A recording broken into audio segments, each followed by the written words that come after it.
பொதுவாக இன்றைக்கு குழந்தைகளுக்கு அடிக்கடி சளி பிடிப்பது சாதாரணமாக நாம் பார்க்கிற ஒரு காரியமாக இருக்கிறது. பெற்றோர்கள் இதை குறித்து அநேக வழிகளில் கவலைப்படும்படியாகவும் இருக்கிறதை பார்க்கிறோம். இதுக்கான காரணங்கள் என்ன? ஏன் சின்ன பிள்ளைகளுக்கு அடிக்கடி சளி பிடிக்குது? இதை நம்ம பார்க்கும் பொழுது முதலாவது காரணம் என்னென்னா, அந்த குழந்தைகளுக்கு எதிர்ப்பு சக்தி, இம்யூன் சிஸ்டம் சொல்லுவாங்க, அது இல்லைன்னா அடிக்கடி இந்த சளி பாதிக்கும். ஏன்னா பெரும்பாலான இந்த சளிங்கிறது வைரஸ் கிருமினால் ஏற்படுறது. அவங்களுக்கு சரியான ஒரு எதிர்ப்பு சக்தி இல்லாத பொழுது இந்த வைரஸ் கிருமிகள் அவளை பாதித்து விடும். ரெண்டாவது, நீங்கள் பார்த்தீங்கன்னா பல புதிய வைரஸ்களை பார்க்குறோங்க. இப்போலாம் இந்த சளி ஏற்படுத்துறதுக்கு ஏறக்குறைய 200க்கு மேற்பட்ட வைரஸ்கள் இருக்கின்றன. ஒவ்வொரு இந்த புதிய வைரஸும் வரும் பொழுது குழந்தைகளுக்கு இந்த சளி வரலாம். மூணாவது, நீங்கள் பார்த்தீங்கன்னா இந்த குழந்தைகளோடு நெருங்கி அவங்க பழகும் பொழுது, மற்ற குழந்தைகளுக்கு இருக்கும் பொழுது அவர்களுக்கும் இந்த சளி தொற்றிக்கொள்ளும். அப்புறம் நாலாவது, நீங்கள் பார்த்தீங்கன்னா குழந்தைகள் இந்த பொம்மைகள் அப்புறம் மற்ற காரியெல்லாம் தொட்டுட்டு, பல விதங்களில் பொருள்களெல்லாம் தொட்டுட்டு அப்புறம் வாயில் மூக்கில் தன்னுடைய கைகளை வைக்கும் பொழுது அந்த கிருமிகள் உள்ளே சென்று விடும்.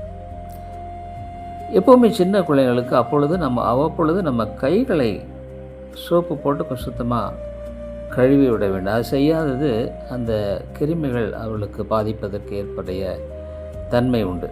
அப்புறம் நீங்கள் ஆறாவது பார்த்தீங்கன்னா, இந்த பருவநிலை மாற்றம், மழை காலம் குளிர்காலம் இப்படியெல்லாம் மாறி மாறி வரும் பொழுது இந்த சளி வைரஸ் அதிகமாக பரவுது.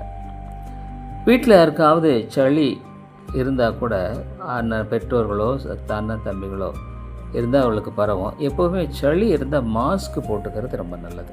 ஏன்னா அது மற்றவர்களுக்கு பரவாதபடிக்கு நீங்கள் அதை பார்த்து கொள்ளலாம்.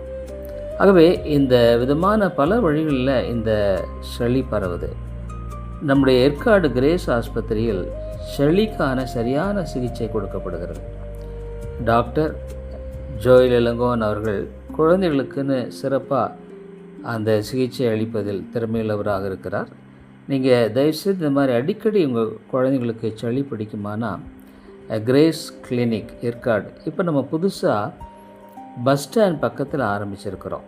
அங்கே நீங்கள் உங்களுடைய குழந்தைகளை எடுத்து சென்று பரிசோதித்து கொள்ளுங்கள். தேவையான நல்ல சத்துள்ள டானிக்ஸு அதெல்லாம் கூட கிரேஸ் கிளினிக்கில் இருக்கிறது. அதை நீங்கள் டாக்டரிடத்தில் கேட்டு கூட பெற்றுக்கொள்ளலாம். டாக்டர்களை சந்திக்கும் போது ஏற்ற விதங்களில் இந்த குழந்தைகளுக்கு விதமாக அடிக்கடி சளி பிடிக்காமல் இருப்பதற்குரிய அந்த வழிமுறைகள், அந்த இந்த விதமான சிகிச்சைகளை, ஆலோசனைகளை கொடுத்து அவர்கள் உங்களை வழிநடத்துவாராக. மறந்துவிட வேண்டாம். நீங்கள் இந்த மாதிரி அடிக்கடி குழந்தைகளுக்கு இந்த சளி பிடிக்கிறதுக்குமானா ஏற்காடு கிரேஸ் கிளினிக் உங்களுடைய குழந்தைகள் எடுத்து செல்லுங்கள். கிரேஸ் கிளினிக்கில் குழந்தைகளுக்கென்று விசேஷமான நல்ல சிகிச்சை முறைகள், நல்ல மருந்துகள், மாத்திரைகள் இருக்கின்றன. நீங்கள் இதை உபயோகப்படுத்திக்கும்படியாக கேட்டுக்கொள்கிறேன். நன்றி.